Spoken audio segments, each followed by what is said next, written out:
Naghahanap ba kayo ng beach ngayong summer? Tara na sa Batangas. Kapag talaga mga bigla ang lakad natutuloy, no? Kaya naman tuwan-tuwa tong batang makulit na to, magbe-beach siya. 3 AM nagising na ako para mag-asikaso ng mga dadalhin.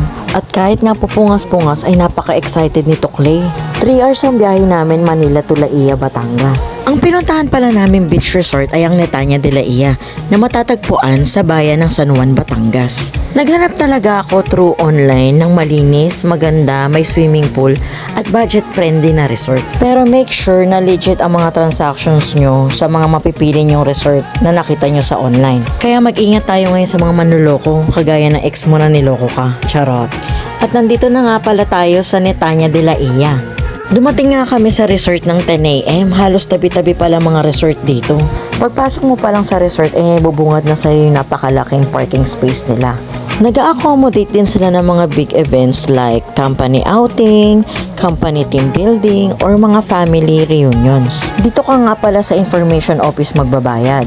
Bale, ang entrance for day tour is 800 per head. May kasama na yung lunch. Bukod dito ay magbabayad ka pa ng ecological fee na 20 pesos per head. And kailangan ng 50% down payment pag nagpabook ka.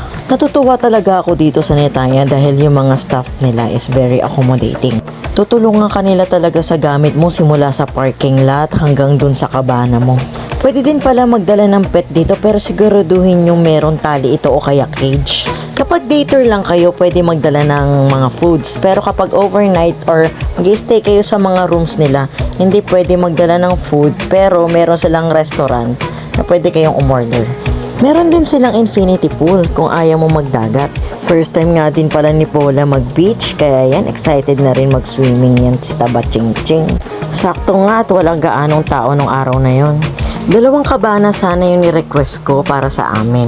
Kaso sabi nila, 1 kabana lang daw kasi 12 packs lang kami.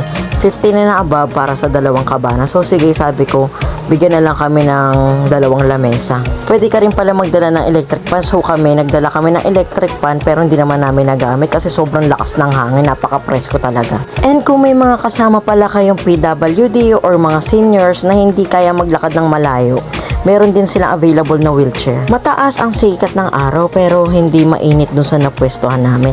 Sobrang hangin talaga ng paligid. Talaga naman mag-e-enjoy ang bata't matanda sa resort na ito. Thank you!